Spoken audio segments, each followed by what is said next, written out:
नमस्कार दोस्तों, कैसे हैं आप लोग। उम्मीद है आप सभी अच्छे होंगे। मेरा नाम हिमांशु मिश्रा है और मेरे साथ आचार्य राजीव नारायण शर्मा जी जुड़े हैं। आचार्य जी, बहुत बहुत स्वागत है आपका 4 PM पर। धन्यवाद। वैसे तो आचार्य जी को आप संजय शर्मा जी के साथ देखते हैं अक्सर भविष्यवाणी करते हुए, और उनकी भविष्यवाणियां कितनी सच साबित होती हैं ये भी हम देखते हैं। लेकिन आज कुछ संयोग ऐसा बना है कि मुझे सौभाग्य प्राप्त हुआ है आचार्य जी का इंटरव्यू करने का। तो आचार्य जी, जेनजी आंदोलन को लेकर आपकी जो भविष्यवाणी थी वो तो मतलब जबरदस्त हिट रही, और जैसा जैसा आपने बताया वैसा वैसा होता चला गया।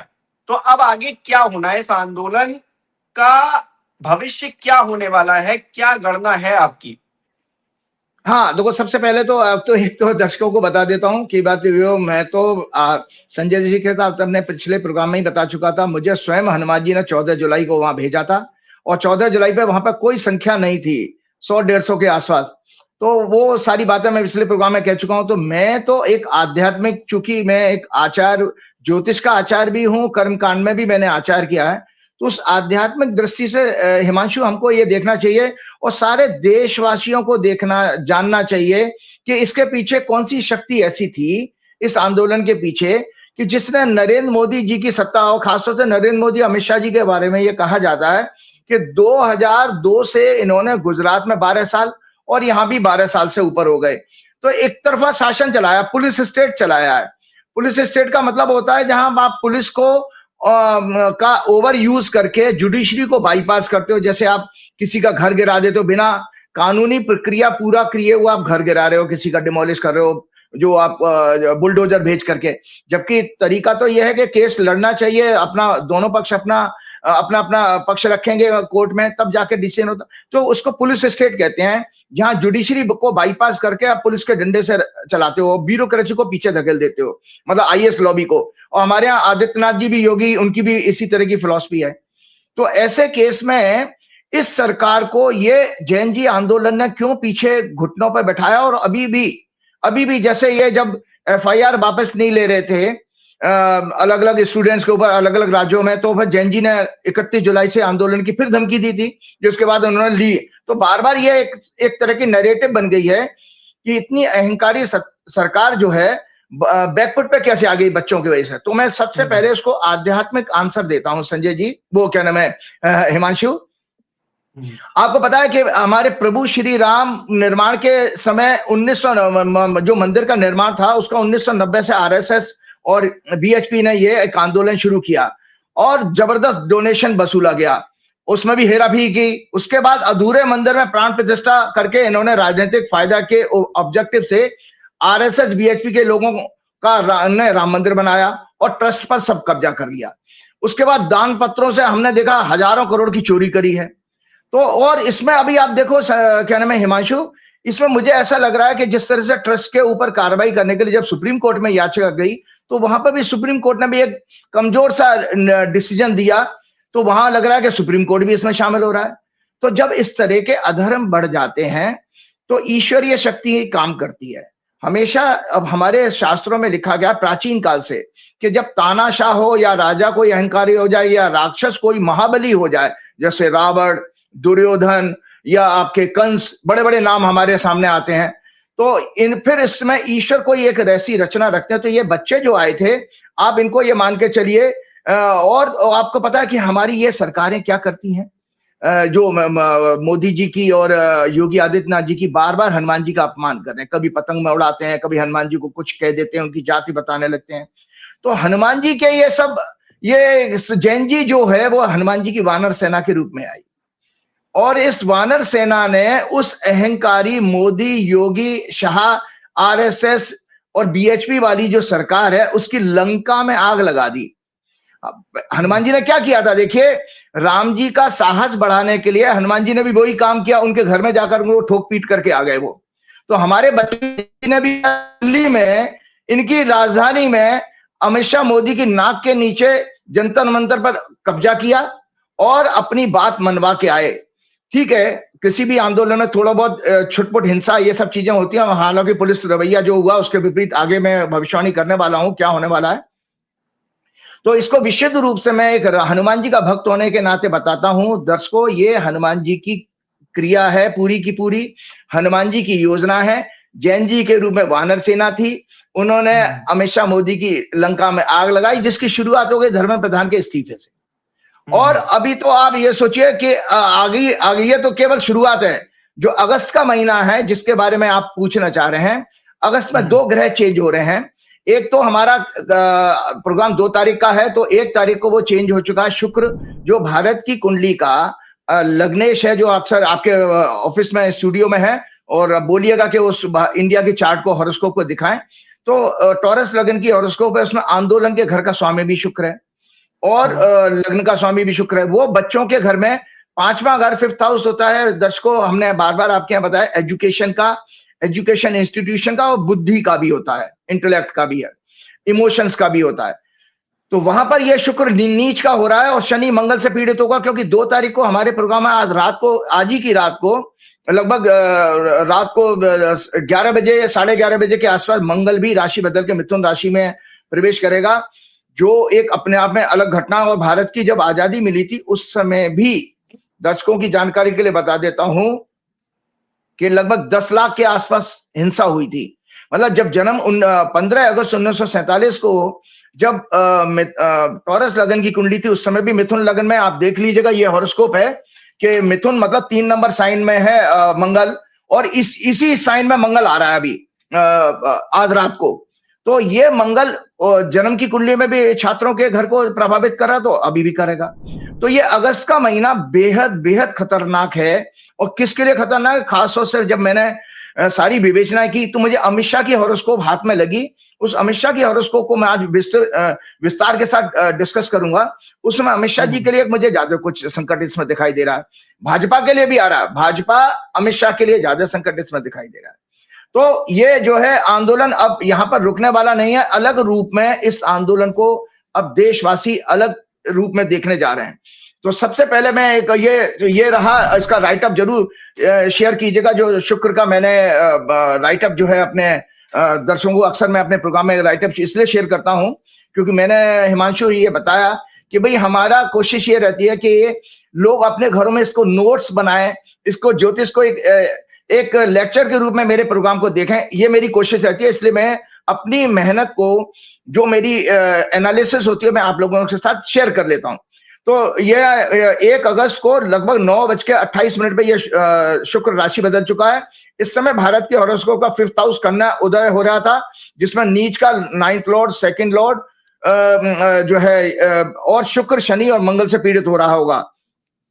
पब्लिक के परसेप्शन, इमोशंस, फीलिंग, माइंडसेट का कारक चंद्रमा राहु केतु से पीड़ित है। हुआ था 1 तारीख को। चंद्रमा राहु के नक्षत्र में, 4th house domestic piece harmony में, धनु राशि पर शनि मंगल दोनों की एस्पेक्ट्स है। 3rd लॉर्ड 8th लॉर्ड है शनि, और शनि 6th लॉर्ड भी। अमित शाह के लिए मंगल का गोचर अत्यंत अशुभ है। मैंने पहले ही आपको बताया, भारत की हॉरोस्कोप में चंद्र शुक्र की दशा चल रही है। अतः शुक्र के इस ट्रांजिट में दोनों ही पाप ग्रहों के प्रभाव में है, जो ये संकेत दे रहे हैं भाजपा के लिए कि भाजपा क्रिमिनल एलिमेंट्स के साथ, जैन जी का जो उन्होंने जिस तरह से अभी बदनाम करने की कोशिश कर रहे हैं, ये इनको बैकफायर करेगा। ये जो है जितनी भी ये कोशिशें कर रहे हैं कि जैसे कुछ पुलिस की फैमिलीज को इन्होंने बैठा दिया और उसके बाद उनकी एक नैरेटिव बनाने की कोशिश कर रहे हैं, हमारे कुछ बच्चों के ऊपर गाली देने की, जबकि ये लोग खुद भूल जाते हैं इनके सांसद संसद में गालियां देते हैं। हमारी योगी आदित्यनाथ की भी वीडियो कहीं रिलीज हुई थी, वो अफसरों को, मीडिया के लोगों को गंदी गंदी गालियां देख करके बात कर रहे थे। तो वहां तो एक बच्चों के ऊपर गाली देने का, जबकि ये बच्चों का एक फ्रस्ट्रेशन, उनका तरीका है एक्सप्रेस करने का, हम आगे उसमें इस चीज की बात करें, तो उस पर ये जो कर रहे हैं ये सब के सब बैकफायर करने वाला है। बैकफायर का मतलब इससे रिवोल्ट बढ़ेगा, इससे एग्रेशन बढ़ेगा, क्योंकि आगे की ग्रह की दशा हमारी जो इस तरह की संकेत दे रही है। जो मैंने आपको पहले ही कहा कि ये आजादी के समय भी 10 लाख की इस समय हिंसा हुई थी। तो दर्शकों, आज आपको सामने फिर से शुरू करते हैं बीजेपी के हॉरोस्कोप को दोबारा मैं दिखा रहा हूं कि ये लोग ऐसा क्यों करते हैं बीजेपी वाले। तो जो मैंने आप लोगों के प्रोग्राम में अक्सर ये कहा कि जो राइटअप आपके पास है, भाई मूल रूप से हिमांशु, आज तक जितने भी यूट्यूब पर या मीडिया में जो एस्ट्रोलॉजर आते हैं, कभी भी बीजेपी की डिटेल में हॉरोस्कोप की चर्चा नहीं करते। आप लोगों के लिए सबसे अच्छा एग्जांपल है, अगर आप राक्षस और देवताओं के बीच में अंतर जानना चाहते हो, बीजेपी की कुंडली को जरूर डिस्कस कीजिए। उसको गहन चर्चा कीजिए तो आपको पता लग जाएगा कि आदि काल के, पौराणिक काल के जो राक्षस होते वो सारे के सारे गुण मौजूद है। तो जो राइटअप मैंने दिखाया था, आध्यात्मिक दृष्टि से अगर भाजपा का मैंने नाम रखा है भ्रष्टाचार बलात्कार जोड़ो पार्टी, और अगर कांग्रेस की कुंडली को देखो तो आपको यही देवता और राक्षसों में अंतर पता रह जाएगा। कांग्रेस की कुंडली में बहुत अच्छे योग हैं। तो छल कपट, बीजेपी की कुंडली के जो इन ग्रहों के प्रभाव से क्या दिखाई देता है इस कुंडली में, छल कपट, पाखंड, फाल्सुड, फेक नैरेटिव, कपट योग, सहयोगियों के साथ धोखा, पड़ोसी देशों से खराब संबंध, अहंकारी, दमनकारी, तानाशाही शासन जिसमें जनता कभी भी सुखी नहीं रह सकती, डेटा इतिहास को ये ट्विस्ट करके, मतलब तोड़ मरोड़ करके, कुतर्क के द्वारा भ्रम की स्थिति पैदा करने वाले, जैसे अभी ये कुतर्की पैदा कर रहे हैं कि बजाय अमित शाह को बचाने के ये पुलिस वालों की फैमिली को इकट्ठा कर दिया, जबकि आप लाठी में कीने लगी हुई लाठियां आपने मारी हैं, इलेक्ट्रिक शॉक वाला आपने यूज किया, पैलेट गन आपने यूज किया, आपने टीयर गैस के शेल जो है क्या नाम है बच्चों के ऊपर फेंके। तो ये सब चीजें, उस पर तो वो पुलिस वालों की फैमिली कुछ नहीं बोले, लेकिन अपना लेके आए। तो ये तर्क, मतलब कुतर्क करके चीजों को तोड़ मरोड़ कर पेश करने वाली आदतें भी इनके अंदर हैं, और समाज को धर्म वर्ग जात पात पर बांटकर पैदा करने वाली, जनता और शासन करने की सोच वाली, बुद्धिहीन विवेकहीन विजन वाली, जिनके अंदर दया करुणा नैतिकता सदाचार संविधान न्यायालय प्रजातंत्र के प्रति शून्य रेस्पेक्ट, रादर उसको कंट्रोल करके दमन करके करने की सोच वाली है। ईर्ष्या चुगली करने वाले हैं ये लोग। ड्रग्स, काला धन और भ्रष्टाचार, महिलाओं के साथ जघन्य अपराध, दलितों, आदिवासियों, किसानों, मजदूरों, छात्रों सहित समाज के सभी वर्गों का शोषण करने वाली भावना और सोच वाली ये पार्टी होनी चाहिए। अनेक प्रकार के मनोरोग वाली संस्था होनी चाहिए ये। इनके अंदर भगवान श्री राम द्वारा उत्तरकांड में भरत को जो राक्षसों के गुण बताए हैं वो सब के सब मौजूद हैं। इसके विपरीत कांग्रेस की हॉरोस्कोप भी आपके चैनल में है, उनको बोलिए दिखाएगा। जबकि इसके विपरीत कांग्रेस थोड़ा सा कंफ्यूजिव है, इतना एग्रेसिव नहीं है बीजेपी की तरह, लेकिन परंतु शास्त्रों में बताए गए देवताओं, संतों, महात्माओं वाले लगभग सभी गुणों वाली राजनीतिक पार्टी होगी। इनके शासन में कभी भी किसी के साथ भेदभाव नहीं होगा। सभी वर्गों, धर्मों, जातियों का सम्मान करने वाली, न्याय व्यवस्था, डेमोक्रेसी को मजबूत रखने वाली और सभी नागरिकों के फंडामेंटल राइट्स को प्रोटेक्ट करने वाली और उनका सम्मान करने वाली पार्टी ये कांग्रेस है। तो ये मैं इसलिए आपको बता रहा हूं क्योंकि आपको देश में जब हमारी जो राजनीतिक पार्टियां, उनके व्यक्तित्व, उनके परफॉर्मेंस के बारे में पता होना चाहिए। सबसे बड़ी बात, जैसे अभी एक अभी रिसेंटली इसी हफ्ते में मनमोहन सिंह जी को क्लीन चिट दी गई उसमें कोलगेट घोटाला कांड में सुप्रीम कोर्ट द्वारा। तो हिमांशु, किस तरह से उस सरकार को इन्होंने बदनाम किया, ये पॉइंट्स हैं दर्शकों के बीच में जरूर जाना चाहिए ये राइटअप में, कि देखिए मनमोहन सिंह जी की एक ऑनेस्ट सरकार को कैसे फोर्ड फाउंडेशन और सीआईए की मदद से आरएसएस, बीजेपी, अन्य लोगों ने एक fake propaganda agenda, fake news 24/7 चलाकर डिफेम करके उनसे सत्ता दलाल, कॉर्पोरेट और विदेशी पावर्स को बेचने के उद्देश्य से एक साजिश रची गई। 2G स्पेक्ट्रम स्कैंडल की हवा बनाई गई जो 2017 में कोर्ट ने फर्जी बताया, और अब मनमोहन सिंह जी को उसमें क्लीन चिट भी मिल गई मरणोपरांत। बॉलीवुड स्टार्स, एक्टर्स की एक लॉबी को सरकार को बदनाम करने के लिए यूज किया गया। अंबानी के टीवी चैनल्स ने 2011 से फेक एजेंडा चलाना शुरू किया।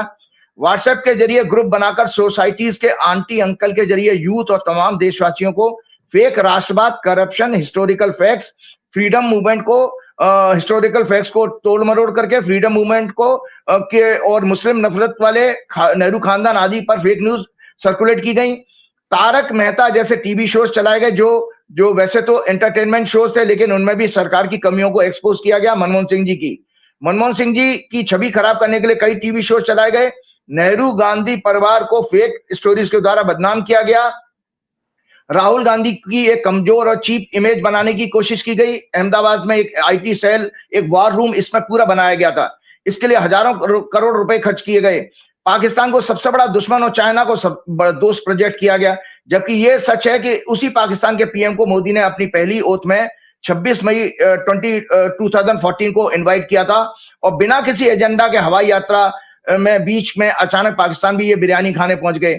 आज मिडिल ईस्ट से व्यापार घाटा 107, सारे जितने खाड़ी के देश हैं उससे व्यापार घाटा $107 बिलियन का है। तो इसी से पता लग जाता है। और गौमांस का व्यापार भी 2013 से कई गुना बढ़ गया है, जो मोदी संघ के मुस्लिम प्रेम को कंफर्म करता है। और इसके अलावा बताता हूं कि हिमांशु, इन्होंने अभी दत्तात्रेय होसबोले, मोहन भागवत जी ने और राम माधव ने ये अलग अलग चैनल्स पर विदेशों में जाकर के, और भागवत जी ने तो इंडिया में दिया था, दत्तात्रेय होसबोले ने विदेश में दिया था, राम माधव भी विदेश में गए थे, पाकिस्तान के साथ संबंध सुधारने की बातें करने की इन्होंने पेशकश की है, इन्होंने कोशिशें की हैं और इन्होंने संदेश ऐसे दिए हैं, और भाजपा यहां पर क्या कर रही है वो आप देख रहे हैं। तो मैं अब आता हूं असली बात पर, जो मैंने आपको कहा था कि जो मंगल का जो राशि परिवर्तन हो रहा है, सबसे पहले आपको एक चीज बताना चाहता हूं कि ये सत्ता का जाने का जो मेरे 14 सितंबर का प्रोग्राम था हमारा 4 PM का, उसी में मैंने ये कहा था, 14 सितंबर की राइट अप भी है जो बार बार मैं इसलिए दिखाता हूं, ये हमेशा आपके पास प्रूफ रहना चाहिए। अभी हिमांशु में उस फोटो को जरूर दिखाइएगा, मुझे सौभाग्य प्राप्त हुआ 2 बड़े VIP से मिलने का, एक कर्नाटक के चीफ मिनिस्टर आपके DK शिव कुमार जी से, और दूसरे दिल्ली के पूर्व शिक्षा मंत्री मनीष सिसोदिया से, उनसे भी मेरे को मौका मिला था मिलने का। तो मैंने, क्योंकि मेरा कोशिश ये है कि जो देश की सत्ता में पावर, मैं तो देखिए राजनीति में हूं नहीं, लेकिन आचार होने के नाते मार्गदर्शन कर सकता हूं, तो मैं अलग अलग पार्टियों के बड़े बड़े नेताओं से मिलने सभी के घर जाऊंगा, उनको बताऊंगा कि किस तरह से इन राक्षसों से आपको देश को बचाना है, और जो भी मेरे पास ज्योतिष का ज्ञान है मैं उन लोगों के साथ बांटूंगा। तो वो फोटो जरूर दिखाइएगा जो मेरे VVIP लोगों के साथ। तो इसमें मैंने ये साफ साफ कहा था 12 plot and expecting 5th house, यहां पर हाईलाइट कराइएगा, ऑफिस में बोलिएगा, जिसमें मैंने ये DK शिव कुमार जी को पर्सनली दिखाया था। मैंने लिखा है कि indicates migration of skilled workers, students from country, fertility rate will drastically drop, or agitation will start in education institution because of paper leak, administrative control and crime against students. Police force will try to crush those agitation. मतलब police force की बर्बरता, brutality भी दिखाई दे रही है, ये भी मैं भविष्यवाणी कर चुका था। तो ये कॉज बता रहा हूं कि मोदी सरकार के हटने का, बहुत सारे दर्शक हमारे ये कहते थे कि कब जाएगा राजीव जी, तो कई साल से कह रहे हैं, 3 साल से कह रहे हैं मोदी चला जाएगा, मोदी की सत्ता, तो कोई तो होगा, निमित्त बनेगा, कोई निमित्त कहते हैं मीडियम को, तो बच्चे ही क्यों बने, स्टूडेंट्स ही क्यों बने, उसका जवाब आपको मंगल की दशा, जब ये 6 सितंबर को मंगल राशि बदला था, ये उस समय की हॉरोस्कोप है, तो कन्या लगन उदय हुआ था। तो आपको दर्शकों को बता दिया, हमेशा मैंने बताया, भारत की जो हॉरोस्कोप आपके पास है उसमें कन्या राशि जो है 5वां घर आती है, और 5वां घर स्टूडेंट्स का होता है, एजुकेशन का, बच्चों का होता है, देश के लिए बच्चे मतलब स्टूडेंट। और बुध की राशि, बुध जैन जी को रिप्रेजेंट करता है, यूथ को, और मंगल जो प्लेस है वो भी बुध की राशि में, तो डबल मंगल का प्रभाव हो गया। और एक चीज और मैं आपको बताता हूं, जिस चीज के लिए मोदी जी की अभी एक वीडियो देख रहा था, रील, आजकल तो रील बनाने का उनको शौक हो गया ना, वो रील में वो क्षमा मांग रहे हैं बच्चों से कि भाई बच्चों, मेरी माँ को गंदी गंदी गालियां दी, और उनको ताज्जुब हो रहा है कि बेटियों ने मुझे गाली दी, लड़कियां भी मुझे गाली दे रही हैं। अरे भाई, आपके कर्म ऐसे थे, जो आप बच्चियां, छोटे छोटे बच्चे आपको गाली दे रहे हैं, आपको गाली, आपको रमेश बिदुड़ी की नजर नहीं आती, आपको अनुराग ठाकुर की गालियां नजर नहीं आती, आपके कितने ही भाजपा के नेता उल्टा सीधा बकवास करते रहते, उनकी गालियां नजर नहीं आती, लेकिन बच्चों की गालियों पर बड़ा फोकस है आपको। एक देश के प्रधानमंत्री को, 140 करोड़ के आबादी वाले प्रधानमंत्री, देश के आबादी वाले प्रधानमंत्री को बच्चों की गालियां सुनने का बड़ा फोकस हो रहा है, तो उसमें वो ये माफी मांग रहा है। तो आपको मैं ये बता रहा हूं कि ये बच्चों का एक्सप्रेस करने का एक स्टाइल है, तरीका है, क्यों है, और आगे हमेशा रहेगा दर्शकों, क्योंकि भारत की कुंडली में मंगल जो प्लेस है, जिसकी 7 वर्ष की दशा 6 सितंबर 2025 से शुरू हुई है और 2032 तक रहेगी, तो वाणी का घर है, और मंगल है एग्रेशन, तो गाली देने की बात, और उसमें ह्यूमर भी होगा, जो आजकल होता है मीम्स बना करके। पहले के टाइम में कार्टूनिस्ट होते थे, पहले के टाइम में लोग, पॉलिटिकल लोग, जर्नलिस्ट के अलावा कार्टूनिस्ट भी सरकार की खिंचाई कार्टून के जरिए करते थे, पहला एक सम्मान था। एक किस्सा सुनाता हूं आपको हिमांशु, जवाहरलाल नेहरू जी 1948-52 के आसपास की बात है, वो एक शंकर पिल्लई करके एक नामी ग्रामी कार्टूनिस्ट होते थे। मोदी जी वैसे तो वो जवाहरलाल नेहरू से आगे बढ़ने की बात करते हैं, लेकिन उनको यह सीखना चाहिए कि जवाहरलाल नेहरू के व्यक्तित्व में कितने अच्छे गुण थे। उन्होंने, शंकर ने एक कार्टून में मोदी जी को जवाहरलाल नेहरू को गधा दिखा दिया, गधे के रूप में दिखा करके कार्टून पेश किया गया। तो जवाहरलाल नेहरू जी ने उसी रात को शंकर को फोन करके कहा कि भाई, कल आप इस गधे के साथ चाय पीना पसंद करेंगे? मतलब कितना बड़ा दिल था उनका कि उसी कार्टूनिस्ट को वो कहते हैं इस गधे के साथ चाय पीना पसंद करेंगे। इतना एक बैलेंसिंग था। और यहाँ मोदी जी जो है उस गाली से ऊपर उनके भक्त, उनके जो चमचे हैं वो बच्चों के ऊपर वो दिलवा रहे हैं, ये बच्चों का केस करवा रहे हैं, क्रिमिनल केस, वो भी क्रिमिनल केस। तो इसलिए ये आप देखिए ये टॉलरेंस क्यों खत्म हो गया, क्योंकि टॉलरेंस आपने खत्म किया। और ये जो गाली देने वाली बात है, ये स्टाइल मीम्स की 7 वर्ष तक रहने वाली है। दर्शकों याद रखो, ये 7 ईयर्स मंगल के, चूंकि वाणी के घर में बैठे हैं, मंगल उत्तेजना का कारक है, बुध की राशि में है, तो इसमें ह्यूमर भी होगा, इसमें हंसी मजाक भी है। वो मीम्स जो बनाना है वो आपका मजाक भी बना रहे हैं, और उसमें उसका एक्सप्रेस करने का तरीका एग्रेसिव होगा बिकॉज ऑफ दिस मंगल। और जो मैंने आपको बताया कि कोई स्टूडेंट का घर इसमें उदय हुआ जब मंगल ने अपनी राशि बदली थी, और जब ये मंगल की दशा शुरू हो रही थी, तो इसीलिए ये छात्र आंदोलन के द्वारा ही ये सरकार को हटाया जाएगा, ऐसा विधि का विधान भगवान ने, परमात्मा ने लिख दिया था। ये हमारा आपका लिखा हुआ नहीं थे, परमात्मा का लिखा हुआ विधान था। तो इसमें मैं आपको बता रहा हूं कि मंगल की राशि परिवर्तन का सबसे पहले ये क्या नाम है, अमित शाह जी के हॉरोस्कोप देख लीजिएगा कि अमित शाह जी का, जब मैंने इनकी हॉरोस्कोप देख रहा था, मुझे अमित शाह जी के लिए ज्यादा इसमें खतरनाक संकेत, कन्या लगन की कुंडली है, और इसमें जो है कन्या राशि मिथुन में मंगल प्रवेश कर रहा है, इनके 10वें घर में प्रवेश कर जाएगा मंगल, इनके 10वें भाव में, और वहां से चौथी दृष्टि से कन्या राशि को देखेगा। और अमित शाह जी की इस समय जो दशा चल रही है वो मैं आपको बताने वाला हूं। और 7वें घर से बैठा हुआ शनि बकरी है, जो वो इसको पहली लगन पर दृष्टि दे रहा है। तो अमित शाह जी के लिए आज का दिन 2 अगस्त से उनके राजनीतिक जीवन का सबसे कठिन दौर शुरू हो रहा है, जहां पर उनकी पॉलिटिकल आइडेंटिटी को बहुत बड़ा खतरा है। उनके त्याग पत्र देने का पूरा कारण तैयार हो जाएगा इसी महीने में। तो मैं इस राइटअप को शेयर करता हूं आपके साथ कि मंगल का राशि परिवर्तन और बीजेपी अमित शाह के लिए काल का अशुभ संकेत, ग्रह योग। मंगल आज रात को 22:51 पर, मतलब रात को 10:51 पर जब राशि परिवर्तन करके मिथुन राशि में प्रवेश करेगा, उस समय ब्रह्मांड में मेष लग्न 12वां भाव भारत की कुंडली का उदय हो रहा होगा, जो काल पुरुष का लग्न भी है, और अमित शाह की कुंडली का, चंद्र कुंडली का लग्न है, उनकी मेष राशि है। इसमें 10वें भाव का स्वामी शनि जो 27 जुलाई को वक्री हो चुका है, 12वें भाव में है, अतः उनके रेजिग्नेशन के लिए आंदोलन खड़ा होगा। अब जो आंदोलन, जो पार्ट 2 खड़ा होगा हिमांशु, वो अमित शाह के इस्तीफे के लिए खड़ा होने वाला है, और उन्हें इस तरह के अपमान का सामना करना भी पड़ेगा। मोदी 30 की शपथ, जो मोदी जी ने जो तीसरा कार्यकाल है उसकी 9 जून 2024 को जो शपथ ली थी, वो वृश्चिक लगन में ली थी, और इसका स्वामी मंगल 8th हाउस में प्रवेश कर रहा है, जो अभी मिथुन राशि 8वां घर बनता है। साथ ही इस हॉरोस्कोप का संकट, आंदोलन, लिटिगेशन का 6th हाउस उदय हो रहा है। ट्रांजिट में राहु नेटल शनि के ऊपर से गोचर कर रहा है। ट्रांजिट में राहु जो है जन्म के शनि से, जो मोदी जी ने ओथ ली थी 2024 में, उसके जन्म की पोजीशन से गोचर कर रहा है। और 15 अगस्त को 10th लॉर्ड सूर्य भी राहु केतु से पीड़ित हो जाएगा, अभी आने वाली 15 अगस्त को। मोदी गवर्नमेंट के लिए फ्यूचर फर्दर संकट पैदा करने वाला यह समय आ रहा 15 अगस्त से। अमित शाह के हॉरोस्कोप में उनके जीवन का सबसे खराब समय शुरू हो रहा है। 8th लॉर्ड मंगल 10th हाउस में प्रवेश करेगा, और 4th एस्पेक्ट से लगन, मतलब कन्या राशि को, और 4th हाउस और जन्म के केतु को प्रभावित करेगा, और जन्म के राहु से गोचर करेगा अमित शाह की हॉरोस्कोप में। जब भी राहु और मंगल का दर्शकों कॉम्बिनेशन आता है, तो सत्ता से उखाड़ना या सत्ता से छोड़ना या त्यागपत्र देने का सीन जरूर बनता है। ये क्लासिकल ज्योतिष के उदाहरण है। 7th हाउस से शनि वक्री होकर 7th हाउस में बैठा है, और लग्न को प्रभावित कर रहा है, 4th हाउस को पीड़ित कर रहा है। अतः इनके लिए अपने आप की हेल्थ के दृष्टि से भी और पॉलिटिक्स को बचाना लगभग इम्पॉसिबल होगा। पूरे देश में इसके लिए प्रदर्शन फैल जाएगा। इनके सहयोगी पार्टी भी इनका साथ नहीं देंगी, इनके सहयोगी और पार्टी भी इनका साथ नहीं देगी इसमें, ना ही Narendra Modi, as 10th lord is expected. 10वें घर से शीर्ष नेतृत्व देखा जाता है।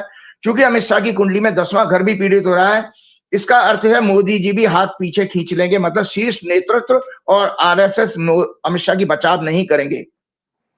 इसी पीरियड में इनके एकमात्र पुत्र जय शाह के लिए भी खराब संकेत का मिल रहा है, क्योंकि ये मंगल की 8वीं दृष्टि, जो जन्म की कुंडली में भी 8वीं मंगल, नीच के मंगल से पीड़ित है 5वां घर, और गोचर के इस मंगल से भी शनि जो 5वें घर पे दृष्टि पड़ रही है अमित शाह की कुंडली में, तो इनके बच्चे बेटे के लिए भी अच्छा समय नहीं है।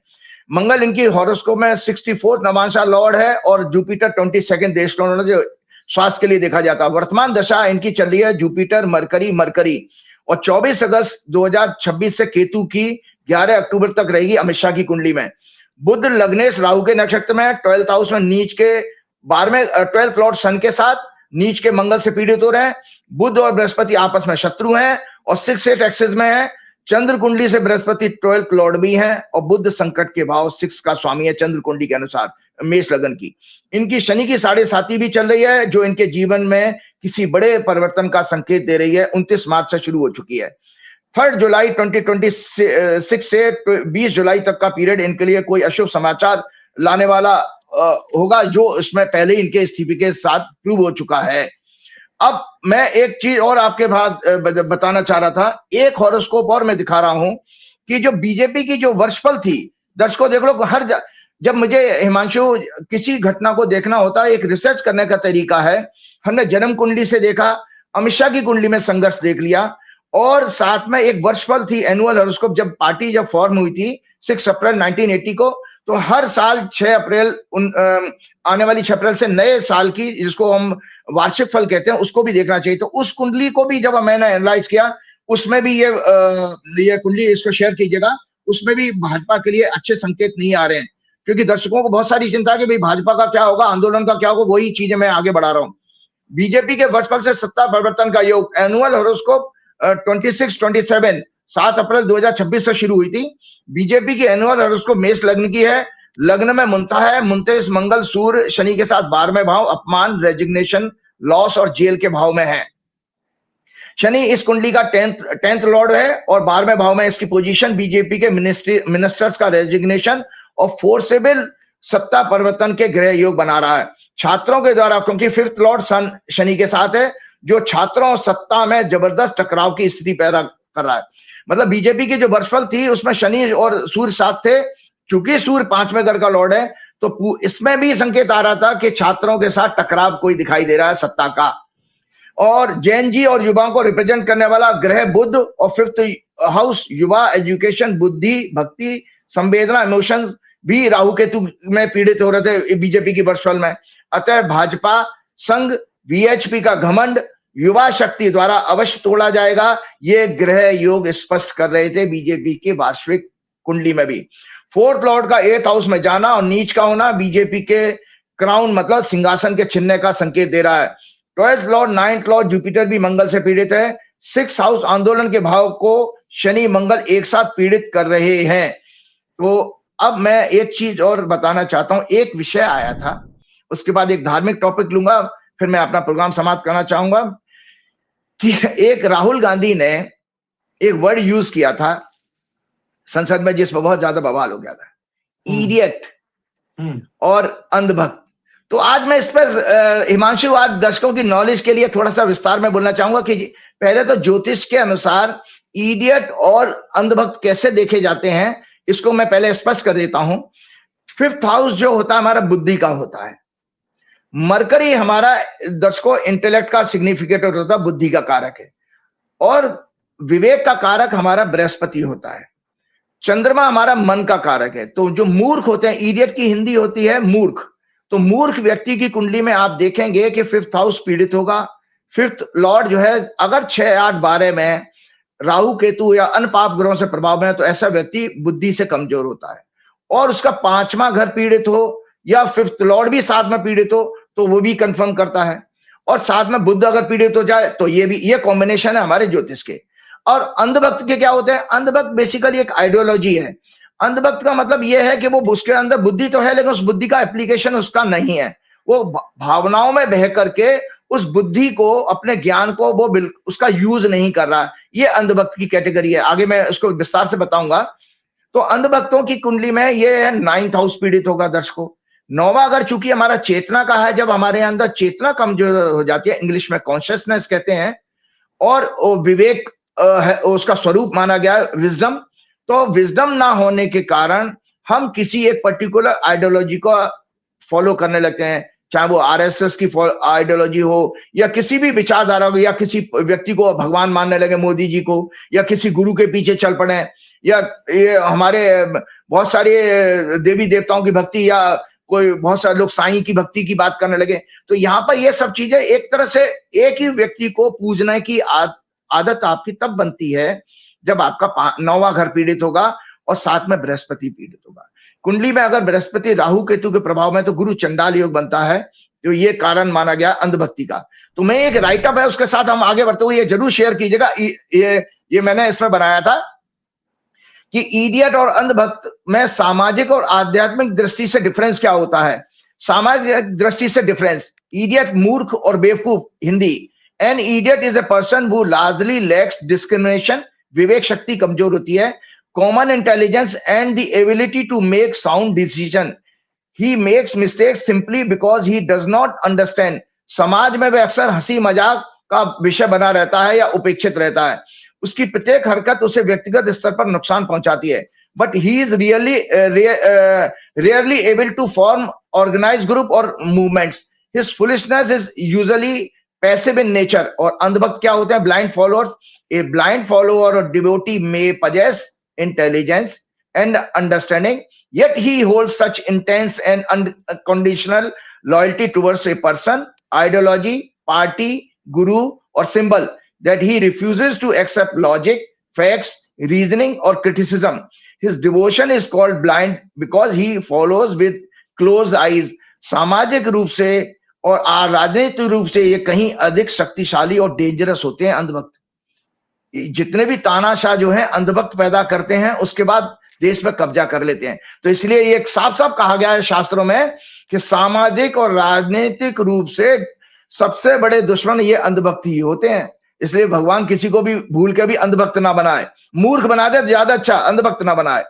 तो और ये क्योंकि वह समूह बनाता है, ही फॉर्म्स ग्रुप, ही ब्रांड्स क्रिटिक्स एज एनिमीज। वो क्रिटिक्स को जो है ना एक दुश्मन की तरह देखने लगता है।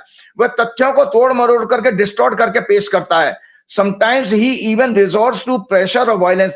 जैसे आप अपने व्हाट्सएप ग्रुप के आंटी अंकलों को नहीं देखते हैं, वो अंधभक्त होते हैं तो फैक्ट्स को तोड़ मरोड़ करके उन्हीं तरह की पोस्ट को भेज करके एक माहौल क्रिएट करने की कोशिश करते हैं। इसलिए वो समाज के लिए बड़े दुश्मन है।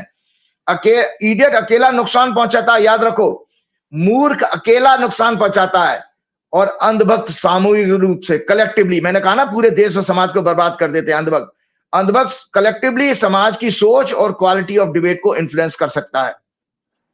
आध्यात्मिक दृष्टि से इनके बीच में क्या परिवर्तन है मैं जल्दी से बताता हूं। सनातन धर्म, संस्कृति और शास्त्रों के अनुसार इडियट और अंधभक्त अलग अलग कैटेगरीज में आते हैं। इडियट मूर्ख, शास्त्रों में मूर्ख उसे कहा गया है जिसमें विवेक, डिस्क्रिमिनेशन और विद्या यानी नॉलेज दोनों का अभाव हो।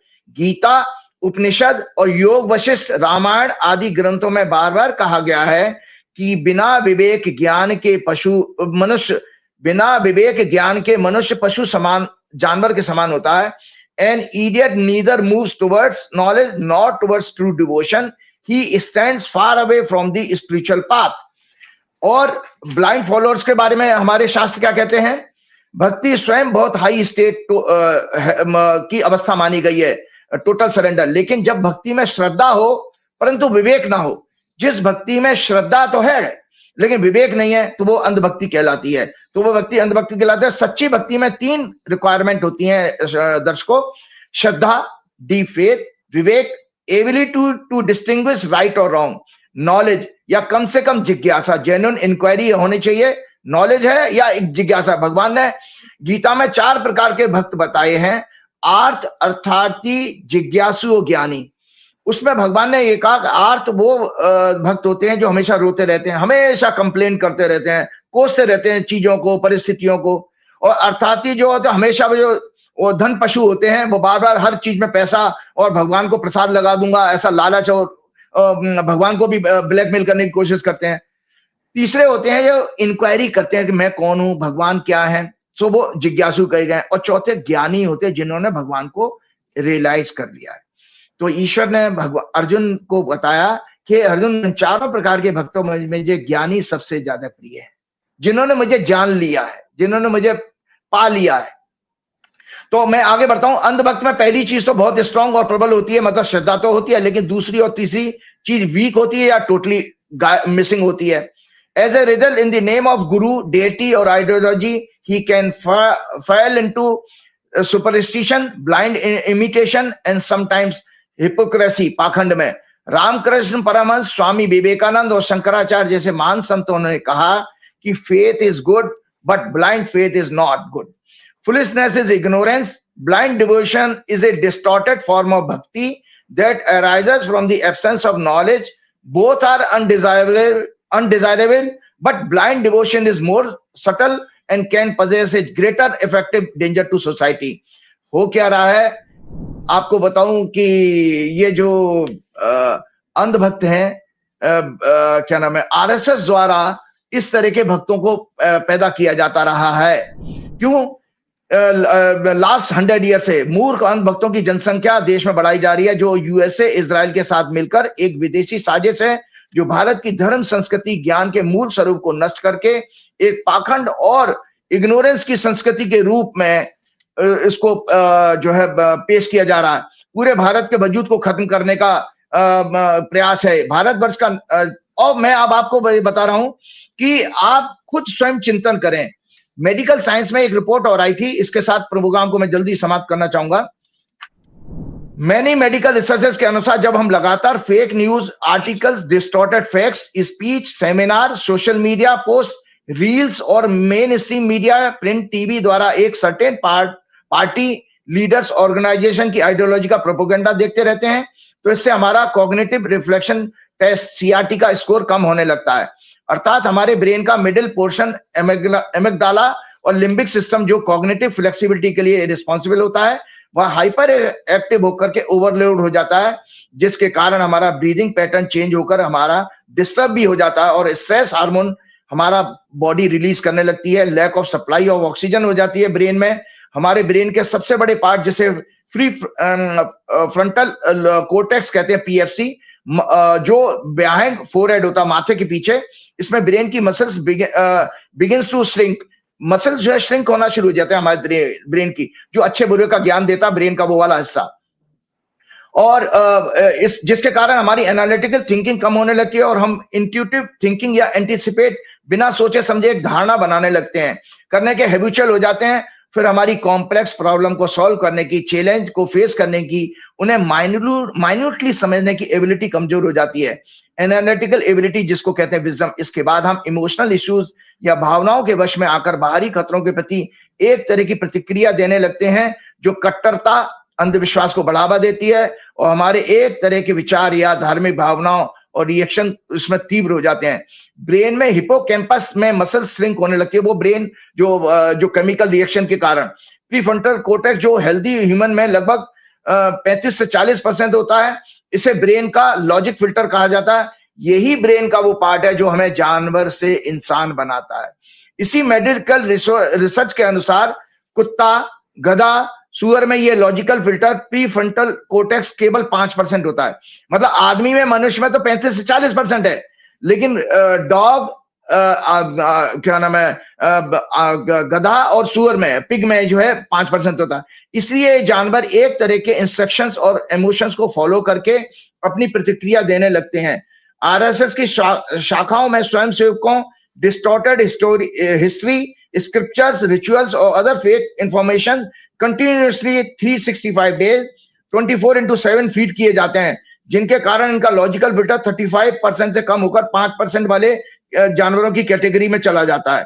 ये कट्टरवादी और हिंसक हो जाते हैं। इनमें भावनाएं, संवेदना, नैतिकता, सदाचार आदि खत्म होने लगता है इन लोगों के अंदर। आरएसएस जो जिस तरह की स्वयंसेवक तैयार करता है, इतिहास के अनुसार लगभग सभी तानाशाहों का यही स्टाइल ऑफ फंक्शनिंग होता है।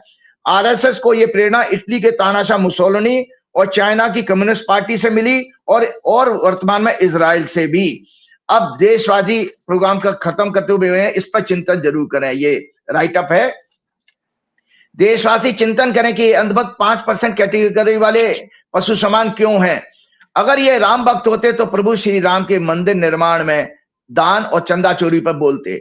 अगर ये राष्ट्र प्रेमी होते तो पुलवामा में शहीदों पर, ऑपरेशन सिंदूर की विफलता, सैनिकों के शहीद होने पर, गलवान घाटियों में सैनिकों के चीनी द्वारा शहीद किए जाने पर, चीन के अरुणाचल लद्दाख में देश की भूमि के कब्जों पर बोलते, ये दत्तात्रेय होसबोले, राम माधव, मोहन भागवत के द्वारा पाकिस्तान से संबंध सुधारने की दलीलों के विरुद्ध बोलते। अगर शिक्षा प्रेमी होते तो ये शिक्षा में भ्रष्टाचार, paper leak, unemployment, educational institution और खराब इंफ्रास्ट्रक्चर पर बोलते, छात्रों की आत्महत्याओं पर बोलते। अगर ये गौ माता प्रेमी होते तो गौ माता को मोदी सरकार ने 12 वर्षों तक राष्ट्रीय पशु घोषित नहीं किया है, उस पर मोदी सरकार में गौ मांस खाने वाले मंत्रियों पर गौ मांस का व्यापार मनमोहन सिंह जी की सरकार से ज्यादा बढ़ने पर बोलते। अगर किसान प्रेमी होते तो खेती और किसानों की समस्याएं, खाद आदि का संकट, उन पर बढ़ रहे कर्जों के कारण किसानों की आत्महत्याओं पर बोलते। अगर महिला सम्मान, नारी शक्ति प्रेमी होते तो मणिपुर में महिला को सरेआम सड़क पर नंगा घुमाए जाने पर, अंकिता भंडारी कांड पर, कुलदीप सेंगर कांड, हाथरस कांड, जंतर मंतर पर महिला पहलवानों के सड़क पर घसीटने और पूरे देश भर में भाजपा नेताओं द्वारा रेप, सेक्स एब्यूज करने पर बोलते। अगर ये प्रकृति प्रेमी होते, पर्यावरण प्रेमी होते तो जंगल काटे जाने पर, अरावली पर्वतमाला नष्ट किए जाने के षड्यंत्र पर, आदिवासियों का शोषण करने पर बोलते। अगर डेमोक्रेसी, फंडामेंटल राइट्स, देश के सभी हालातों पर गंभीरता से सोचने वाले होते तो संविधान, संवैधानिक संस्थाओं, जुडिशरी को कमजोर होने पर, गिरते हुए रुपए पर, देश पर यूपीए के समय 4 गुना बढ़े हुए कर्जे पर, ट्रंप द्वारा लगातार अपमान किए जाने पर कि भारत एक नरक का गड्ढा है, टैरिफ लगाए जाने पर, रशिया से ऑयल ना खरीदने पर, ट्रेड डील को थोपे जाने पर, China, America, middle east, Europe से बढ़े हुए व्यापार घाटे पर बोलते। ये लोग इन सभी बातों पर इसलिए नहीं बोलते हैं क्योंकि इनकी एक अनपढ़, मंदबुद्धि, फेंकू, फर्जी हिंदुत्व वाले नेताओं ने इनके दिमाग की नसबंदी करके इनका एनालिटिकल ब्रेन निकाल दिया है। जैसे आरएसएस अपने स्वयं सेवकों का दिमाग नष्ट कर देती है, इसीलिए ये मानवता से नफरत करने वाले, धर्म संस्कृति का शून्य ज्ञान और समझ रखने वाले, पौराणिक काल के वेश बदलने का वरदान प्राप्त करने वाले कालनेमी राक्षस के वंशज हैं और यही देश को लूटने वाले मुगलों, अंग्रेजों की पीढ़ी के लोग हैं जिनमें नैतिकता और अकाउंटेबिलिटी, प्रेम, सहयोग, सेवा मर चुकी है। इसके साथ चलते चलते मैं ये जैन जी की आंदोलन की कुंडली जरूर दिखा देता। ये कुंडली अभी भी है, इसमें मंगल 12वें घर में जा रहा है और 12वें घर से वो मंगल आंदोलन के घर को देखेगा। ये और इस कुंडली में जो है मंगल जो है जब चंद्र राशि इसी कुंडली की देखेंगे, जो आंदोलन की कुंडली 6 जून की बनाई थी, 6 जून को फर्स्ट टाइम इन्होंने कॉकरोच पार्टी ने आंदोलन शुरू किया था, तो उसमें वो आंदोलन का घर बनता है मकर लगन की कुंडली से 6वें भाव में। सो आंदोलन हमारा दोबारा रिवाइव हो रहा है। अब चलते चलते मैं एक धार्मिक विषय जरूर लूंगा क्योंकि मेरे मन में एक पीड़ा थी। पीड़ा इसलिए थी हिमांशु कि हम जब देखते हैं कि हमारे योगी आदित्यनाथ एक संवैधानिक पद पर बैठे हैं और जिसने कॉन्स्टिट्यूशन की ओथ ली है, उसके लिए हिंदू, मुसलमान, सिख, ईसाई सभी बराबर हैं क्योंकि सभी के टैक्स के पैसे से ये प्रशासन के खर्चे निकलते हैं। सभी जजेस से लेके ब्यूरोक्रेट्स और जितने भी लोग हैं, मिनिस्टर्स, सबके जो सैलरीज हैं वो हमारे जनता के टैक्स के पैसे से पूरी होती हैं। उसमें तो कोई हिंदू मुसलमान का फंड अलग लाभ नहीं करते हैं। तो हमारे यहाँ अक्सर ऐसी बहुत सारी वीडियोस देखने में आती हैं जहां पर वो सड़क पर नमाज पढ़ने वाले लोगों को जो है क्या नाम है, योगी आदित्यनाथ सरेआम भाजपा के लोग भी क्रिटिसाइज करते हैं, लेकिन ये कांवड़ यात्रा के बारे में कोई कुछ नहीं बोलता। बल्कि हमने देखा कि हमारी दिल्ली सरकार ने कहीं बड़े बड़े कांवड़ कैंपों के लिए कई लाख रुपए डोनेशन भी दी। ऐसा हम दूसरे धर्म के प्रति क्यों नहीं कर पाते हैं? तो मैं थोड़ा सा मुझे इसलिए बोलना था क्योंकि हिमांशु, मैंने कर्मकांड में आचार भी किया है, ज्योतिष आचार के अलावा। तो मुझे पहले तो दर्शकों को 5 मिनट का समय और मैं लूंगा, आपका बहुत कीमती समय आप लोगों का, कि इसमें बताना कि हमारे शास्त्र जो है कांवड़ यात्रा के बारे में क्या कहते हैं और क्या वास्तव में इस तरह की कांवड़ यात्रा का कहा गया कि सड़क पर हम जाकर प्रशासन को डिस्टर्ब करके, लोगों की आम जिंदगी को तहस नहस करके, बिगाड़ करके, हिंसा करके सड़क पर, क्या हम इस तरह से भगवान को पा सकते हैं? तो उसको आप कांवड़ यात्रा के इस राइटअप को जरूर दिए कि सो दैट ये नॉलेज घर घर में लोगों के पास पहुंचनी चाहिए। यह है कांवड़ यात्रा भक्ति, आध्यात्मिक उन्नति या सिर्फ पाखंड के प्रचार के लिए? कांवड़ यात्रा सनातन धर्म में भगवान शिव की भक्ति, तपस्या और आत्मशुद्धि का एक महत्वपूर्ण स्वरूप है। यह मुख्य रूप से श्रावण मास के प्रथम दिन से शिवरात्रि तक जल चढ़ाकर पूर्ण होती है। वर्तमान में यह 30 जुलाई से 11 अगस्त तक जलाभिषेक के साथ पूरी होगी। इसमें शिव भक्त गंगा या अन्य पवित्र नदियों से जल भरकर कांवड़ बांस की डंडी पर दोनों तरफ जल के पात्र रखकर पैदल यात्रा करते हैं। अंत में शिवलिंग पर जलाभिषेक करके समाप्त करते हैं। इसका आध्यात्मिक महत्व शास्त्रों में यह कहा गया, वेदों पुराणों में इसका कोई सीधा उल्लेख नहीं है। वेद पुराण में इसके बारे में सीधा कुछ नहीं कहा गया। गंगा का महत्व है, गंगा स्नान का महत्व कहा गया है, तीर्थ स्थान का महत्व जरूर कहा गया है, लेकिन कांवड़ यात्रा का कोई महत्व नहीं दिया गया है। इसमें जलाभिषेक, तपस्या और तीर्थ यात्रा के महत्व को जरूर बताया गया गंगा का। समुद्र मंथन के दौरान, ऐसा पौराणिक कहानी है, समुद्र मंथन के दौरान हलाहल विष निकला जिसे भगवान शिव ने पी लिया और उनका कंठ नीला पड़ गया, जिसके कारण भगवान शिव का नाम नीलकंठ पड़ा। विष की जलन और गर्मी शांत करने के लिए देवताओं ने उन्हें जल अर्पित किया। यह घटना श्रावण मास के बताई जाती है, तभी से यह परंपरा की शुरुआत को माना जाता है। शिव पुराण में भी गंगा जल से रुद्राभिषेक भक्त के सभी पापों से मुक्त होकर शिवलोक प्राप्त करने का साधन बताया गया शिव पुराण में। इससे तपस्या, संयम और आत्मशुद्धि होती है। कांवड़ को कंधे पर उठाना अहंकार का त्याग और समर्पण का प्रतीक है। नंगे पैर चलना, ब्रह्मचर्य का पालन करना, सात्विक भोजन करना, कांवड़ को जमीन पर न रखना आदि भक्त का तपोबल बढ़ाते हैं, उसे साधना की अवस्था में ले जाते हैं। इससे शरीर और मन दोनों की शुद्धि, काम क्रोध पर विजय तथा शिव में पूर्ण लीन होने में सहायता मिलती है। शिवो भूत्वा शिवम, शिव बनकर शिव की पूजा करो, ऐसा शास्त्र कहते हैं। कई मान्यताओं के अनुसार भगवान परशुराम प्रथम कांवड़िए माने जाते हैं। श्रवण कुमार का कांवड़ में बैठाकर यात्रा करना दूसरा उदाहरण इस तरह का मिलता है। गंगा जल से शिव का अभिषेक मनोकामना पूर्ति ही नहीं, पापों का नाश, कष्टों से मुक्ति और कल्याण प्राप्ति है। यह केवल बाहरी यात्रा नहीं बल्कि तपोबल बढ़ने से आंतरिक साधना और मोक्ष की दिशा में एक कदम माना जाता है। यह यात्रा भक्ति, अनुशासन, एकता और पर्यावरण, नदी जल का महत्व का जीवंत उदाहरण है। वर्तमान में पाखंडी हुआ क्या है हिमांशु? वर्तमान में पाखंडी धर्म गुरुओं, पंडितों, महात्माओं ने इसको पाखंड दिखावा आदि जोर शोर से लाउड म्यूजिक बजाना, कुछ मामलों में नशीले पदार्थ का सेवन, आम जनता प्रशासन से झगड़ा करना, एडमिनिस्ट्रेटिव फैसिलिटीज को नुकसान पहुंचाना, हिंसा करना, सामाजिक भेदभाव दिखाना, यह पाखंड के रूप में आ गया है के रूप में। और भाजपा, आरएसएस, बीएचपी ने अपनी राजनीतिक महत्वाकांक्षाओं को पूरा करने के प्रतीक के रूप में ज्यादा प्रचारित किया है इसको, जिससे कांवड़ यात्रा का मूल उद्देश्य शिव को समझना, पाना, तपोबल बढ़ाना, संयम और आत्मशुद्धि के साथ आंतरिक साधना और मोक्ष प्राप्त करना पीछे छूट गया है। जो उसका असली उद्देश्य है वो तो पीछे छूट गया। इसीलिए शिव के प्रकोप के कारण ऐसे लोगों का सामाजिक, आर्थिक और आध्यात्मिक कल्याण नहीं हो पा रहा है। वे नाना प्रकार के सांसारिक दुखों, अकाल मृत्यु, बीमारी, व्यापार में हानि, धन का नुकसान आदि भोग रहे हैं। इसके साथ चलते चलते फिर हम हनुमान जी की प्रार्थना करते हैं, सभी देशवासियों को